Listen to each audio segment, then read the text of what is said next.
আমরা বলবো ইয়া ওয়াইলাতা লাইতানি লাম আত্তাখিজ ফুলানান খালিলা, আমি যদি খারাপের সঙ্গে না চলে, আমি যদি একজন ভালো মানুষের সঙ্গে চলতাম, তাহলে আজকে কিয়ামতের ময়দানে আমি নিরাশা হয়ে আমি জাহান্নামী হইতাম না। বলে নাউজুবিল্লাহ। আমার যুবক ভাইরা, তাহলে কি জন্য পরকালে গিয়ে যাওয়ার পরে বলবেন আমি খারাপের সাথে চললাম, ভালোর সাথে কেন চললাম না? তাহলে পৃথিবীতে থাকা অবস্থায় আপনি কেন ভালো মানুষের সাথে চলেন না? আপনারে কেডাই কইছে আপনি মুনাফিকের সাথে চলবেন? আপনারে কে কইছে সুগুলগুরের সাথে চলবেন? আপনারে কে বলছে ঘুষখোর সুদখোরের সাথে চলবেন? আপনারে কি আমরা কই? মসজিদে কখনো কই? খতিবে কখনো কই? মাহফিলে আজকে বলছি যে চাচা আজকে থেকে শুধু মুনাফিকের চা খাওয়া এবার আপনার পক্ষে মাত্র, বিচারিরে 500 টাকা দিলাইলে আস্তা বিচার আপনার। বলছি কখনো? কখনো না। হিসাব তো আপনাকে দিতে হবে। আপনি চুরি করেন, ডাকাতি করেন, বাটপারি করেন, দান্দা মান্না করি আপনার পরিবার মেনটেন করেন, যাই করেন পরপারে আপনি হিসাব দিতে হবে। আপনার ছেলে মেয়ে যে বাইক চালাইছে, আপনার বউ যে ফোনে কথা বলছে, আপনার যে আত্মীয় স্বজনরা বুক বিলাসিতা করছে, সব হিসাব আপনি দিতে হবে। বলেন সুবহানাল্লাহ। আমার যুবক ভাইরা, এই জন্য আমরা পরপারে ইয়া লাইতানি লাম আত্তাখিজ ফুলানান খালিলা ও ফরচুন ভেরি ব্যাড লাক এই কথা বলবো না। মৌত কাসিম কুল্লু নাসিন শারিবুন কবর বাইতিন কুল্লু নাসিন দাখিলুন, that is a cup everyone must drink from, grave is a door everyone must enter through। সুবহানাল্লাহ পড়েন। মৃত্যু একটা পেয়ালা, কাপ, এটা আপনাকে পান করতেই হবে। কবর একটা দরজা, দরজা আছে না? এই যে ওনারা কবর খোঁড়েন, কবরে দরজা আছে না? এই কবরে আপনাকে ঢুকতে হবে। কিরামান কাতিবিন, রোজ হাশরের দিন আল্লাহর দরবারে যদি করে অভিযোগ, আমি বলবো দুনিয়ায় ছিলাম অমুক নেতার লোক। কইবেন? আমি শেখ হাসিনার লোক, খালেদা জিয়ার লোক, এরশাদ চাচার লোক। কইবেন? ফেরেশতা কইব আল্লাহ বড় দিকে একটা বেন্দা লইয়া আগে গুর ফাজর সবটি ভাঙ না। কিরামান কাতিবিন, রোজ হাশরের দিন আল্লাহর দরবারে যদি করে অভিযোগ, আমি বলবো দুনিয়ায় ছিলাম নূর নবীজির লোক। জোরে জোরে বলেন সুবহানাল্লাহ। আমার যুবক ভাইয়েরা, পৃথিবীতে থাকা অবস্থায় আল্লাহর ওলিদের সিলসিলায় চলেন, আল্লাহর মকবুল ওলিদের কাছে মুরিদ হন, মসজিদের ইমাম মুয়াজ্জিনের সাথে ভালো সম্পর্ক রাখেন, মাদ্রাসার আশেকে রাসূল কিছু হুজুরদের সাথে সম্পর্ক রাখেন। দেখবেন এই মানুষগুলা চুরি করে না, এই মানুষগুলা ডাকাতি করে না, এই মানুষগুলা আপনারে পকেট মার শিখাবে না, এই মানুষগুলা আপনাকে টাল্টি বাল্টি শিখাবে না, এই মানুষগুলা আপনাকে আরেকজনের ঘরে হাড়ি পাইতা কান পাইতা আরেকজনের ঘরের কথা শোনানোর কথা বলবে না। ঠিক কিনা বলেন? আমার যুবক ভাইরা, আমরা তো এখন হুজুরদের সাথে চলি না। এখন তো আমরা হুজুর দেখলে গিন নাই। রাত্রে 3টার সময় বাপ মারা গেছে, হুজুর আসেন, আমার আব্বা মারা গেছেন, আমরা তো গোসল দিতে পারি না, আপনি যদি একটু বইলা দিতেন তাহলে তো আমরা শুনে শুনে আব্বারে গোসল করাইতাম। পরের দিন সকালে হুজুরের সমালোচনা করে। ঠিক কিনা বলেন? হুজুরে বেশি খাইলেও দোষ, কয় মোল্লায় বেশি খায়, হুজুরে কম খাইলে দোষ, কয় বেটা কত খাইলেইছে। ঠিক কিনা বলেন? মোল্লায় যদি ফোনও মাতিলে একবার ফোন আইছে দরকারি, কই মোল্লায় তো বেডিন তো লগে মাতে। নাউজুবিল্লাহ।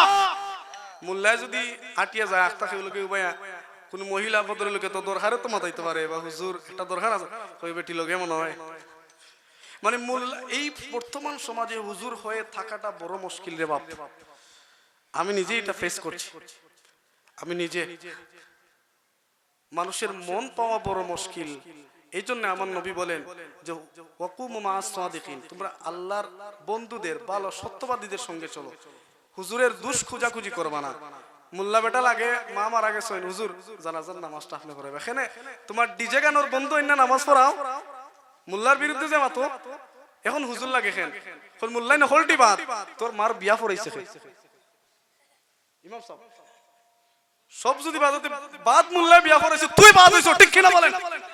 আলিম উলামার সম্পর্কে, ইমাম মুয়াজ্জিন সম্পর্কে নবী একখানা হাদিস বর্ণনা করেন, একখানা কয়েকখানা বলেন যে মুসনাদ আহমদের মধ্যে, আবু দাউদ শরীফের মধ্যে, তিরমিজির মধ্যে, মুসনাদ শাফির মধ্যে নবী হাদিস বর্ণনা করেন যে আল ইমামু দামিনুন, ইমামু দামিনুন, আল মুয়াজ্জিনুন মুতামিনুন আল্লাহুম্মা আরশিদিল আইম্মাতা ওয়াগফির লিল মুয়াজ্জিন। জোরে জোরে বলেন সুবহানাল্লাহ।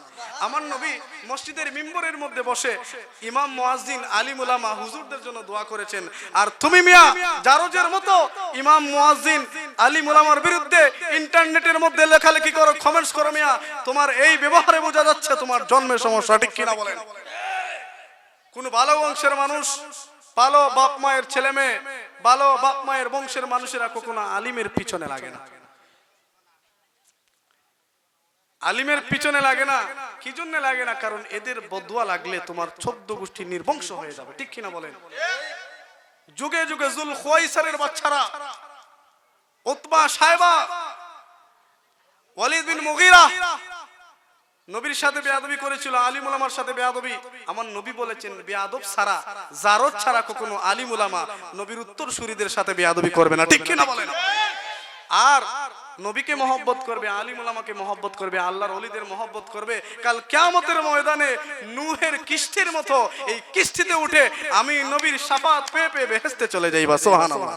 আমার বাবারা অনেক কথা বলেছি, সাহেবজাদা অনেক কথা বলেছেন। আসুন আমার কথাগুলোকে আপনার বিবেককে জাগ্রত করে এটাকে এভাবে নেবেন না যে এখানে যদি কারো কাছে হিংসা থাকে, গীবত থাকে, পরনিন্দার অভ্যাস থাকে, যদি মনে করেন যে মোল্লায় মনে হয় আমারে কইছে, না রে বাবা, আমি নবীর হাদিস বলছি। আমার বিরোধিতা করবা, আমার নবীর বিরোধিতা করবা, ঠিক কিনা বলেন? কথাগুলো আমার নবীর বলছি, বুখারী শরীফ, নবীর বলেছি, আমার না। আমার বিরোধিতা করি তুমি কিতা করবা? 1 গ্রাম 2 গ্রাম 1 ইউনিয়ন বাংলাদেশ স্থানীয় সারা বিশ্ব থেকে তো হরাইতে পারত না। একজন বালা মুল্লার, একজন বালা আলিমের, একজন বালা ওলির ফুলতলি সাহেবের বিরুদ্ধে মারতে ফুলতলি সাহেবের শান কমাইতে পারবাই, হুজুরের শান কমাইতে পারবাই। এই জন্য আমরা এগুলা খেয়াল করব। আল্লাহর ওলিদের, আলিম উলামার সাথে, হুজুরদের সাথে সুসম্পর্ক রাখবো ইনশাআল্লাহ। কাল কিয়ামতের ময়দানে দেখবেন আমার কথাটা বাস্তব শুনে নেন, আপনার কমতি হবে না, দুনিয়াতে সম্মানের কমতি হবে না। আল্লাহ আপনার ঘর থেকে অন্ততপক্ষে একজন আলিম না হোক, কারি হাফিজ, একজন নেককার সন্তান জন্ম দেবেন, বলেন আমিন। আমার কথায় কষ্ট পেলে ক্ষমা করবেন, আমার জন্য দোয়া করবেন। আমি সবার কাছে দোয়া প্রার্থী, আমি আল্লাহ যেন আমাকে দ্বীনের খেদমতে হক কথা বলার সুযোগ এবং তৌফিক করেন।